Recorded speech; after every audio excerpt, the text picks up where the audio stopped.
നമസ്കാരം. അങ്ങനെ കൂലിയുടെ ആദ്യ പകുതി കണ്ടിറങ്ങുകയാണ്. പേഴ്സണൽ ഒപ്പീനിയൻ പറയുകയാണ്, ഈ മനുഷ്യൻ തകർത്തിട്ടുണ്ട്. സ്ക്രീനിൽ കാണാൻ അതിഗംഭീരമാണ്. ലൈക്ക് ലോകേഷ് രജനിയെ പ്രസന്റ് ചെയ്തേക്കുന്ന രീതി അതിഗംഭീരമാണ്. സത്യം പറഞ്ഞാൽ തൊണ്ടയൊക്കെ പൊട്ടിപ്പോയി, നേരെ സംസാരിക്കാൻ പോലും പറ്റുന്നില്ലാത്ത അവസ്ഥയാണ്. തിയേറ്ററിൽ ഈ സിനിമ കണ്ടിരിക്കുമ്പോൾ ഒരു ഹൈ അത് തന്നെയാണ്. പ്രത്യേകിച്ച് ടൈറ്റിൽ കാർഡ് എഴുതി കാണിക്കുന്ന തൊട്ട് രജനിയുടെ 50 വർഷത്തെ ഒരു ട്രിബ്യൂട്ട് പോലെ ഒരു ആനിമേഷൻ കൊടുത്തിട്ടുണ്ട് ലോകേഷ്.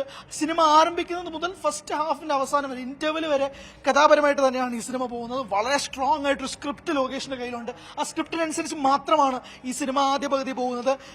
രജനി ആരാധകർക്ക് വേണ്ടിയിട്ട് ഹൈ മൊമെന്റ്സ് 2, 3, 4 ഒരുക്കി വെച്ചിട്ടുണ്ട്. പ്രത്യേകിച്ച് ഒരു ഫൈറ്റ് സീൻ ലേഡീസ് ഹോസ്റ്റലിന് മുമ്പിൽ, പ്രത്യേകിച്ച് രജനിയുടെ ഒരു പാട്ട്, ചികിട്ട് പാട്ടിലുള്ള രജനിയുടെ ഡാൻസ് മൂവ്സ്, ഇങ്ങനെ എടുത്തു പറയേണ്ട സീൻസ് ഉണ്ട്. ആൻഡ് നാഗാർജുന സ്ക്രീനിൽ തീയാണ്. അല്ലെങ്കിൽ ലോകേഷ് പ്രസന്റ് ചെയ്തേക്കുന്ന രീതി ആയിക്കോട്ടെ, അല്ലെങ്കിൽ നാഗാർജുന ഡയലോഗ് ഡെലിവറി ഉൾപ്പെടെ, പ്രത്യേകിച്ച് അദ്ദേഹം തമിഴ് പറയുമ്പോൾ എങ്ങനെയായിരിക്കും എന്നുള്ള ചിന്ത ഉണ്ടായിരുന്നു. പക്ഷേ നാഗാർജുന അടിപൊളിയായിട്ട് വന്നിട്ടുണ്ട്. ഏറ്റവും ഞെട്ടിച്ചത് സത്യം പറയുകയാണെങ്കിൽ രജനി നാഗാർജുന ഒന്നുമല്ല, സൗബിനാണ്. സൗബിന് മുഴുനീളം റോളാണ്.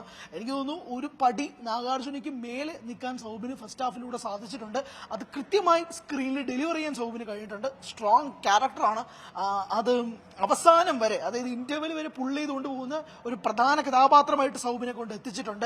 ആൻഡ് ശ്രുതി ഹാസൻ വിചാരിച്ചതുപോലെയല്ല, ശ്രുതിക്ക് ഗംഭീരമായൊരു കഥാപാത്രമുണ്ട്.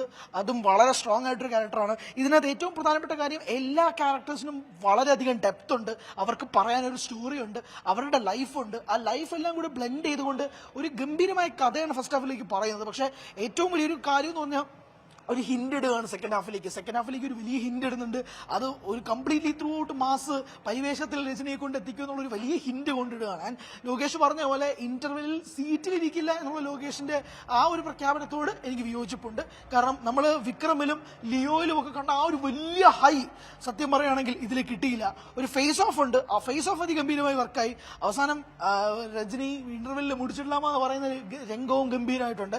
പക്ഷെ അത് എങ്ങനെ എന്ന് പറയുന്ന ആ ഒരു വലിയ മാസ്, അല്ലെങ്കിൽ അത്രയും എക്സ്പെക്ടേഷനോട് പോകരുതെന്നാണ് ഞാൻ പറയുന്നത്. ലോകേഷിന്റെ സാധാരണ ഉള്ള രീതിയിൽ ഒരു ഇന്റർവെൽ സ്പേസ് എന്നുള്ള രീതിയിൽ മാത്രമായിട്ട് അത് കൺസിഡർ ചെയ്യുക. PGM വൈസും സോങ് വൈസും അനിരുദ്ധ് ഗംഭീരമാക്കിയിട്ടുണ്ട്. ഇതുവരെ റെട്രോ പോർഷൻസ് ഒന്നും വന്നിട്ടില്ല. ഐ ആം ദി ഡേഞ്ചറും ചിക്കിട്ടും തിയേറ്ററിൽ കാണാൻ വളരെ രസമുണ്ടായിരുന്നു. ഐ ആം ദി ഡേഞ്ചർ പ്രത്യേകിച്ച് നാഗാർജുന കില്ല് ചെയ്തിട്ടുണ്ട്. ആൻഡ് ഈ സിനിമയ്ക്ക് ഇതുവരെ ഫസ്റ്റ് ഹാഫിലേക്ക് വരുമ്പോഴേക്കും ഒരു ഗംഭീരമായ കഥ, അതാണ് ആ കഥ ഡ്രൈവ് ചെയ്ത് പോകുന്നുണ്ട്.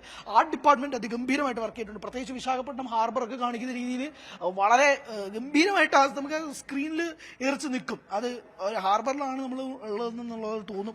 അങ്ങനെ ആർട്ട് ഡിപ്പാർട്ട്മെന്റ് ഗംഭീരമായ, പ്രൊഡക്ഷൻ ഡിസൈനും അതിഗംഭീരമായിട്ട് വർക്കൗട്ട് ആയിട്ടുണ്ട്. സിനിമാറ്റോഗ്രാഫി പ്രത്യേകിച്ച് അതിനകത്ത് എടുത്ത് പറയേണ്ട കുറച്ച് ഷോട്ട്സ് ഉണ്ട്.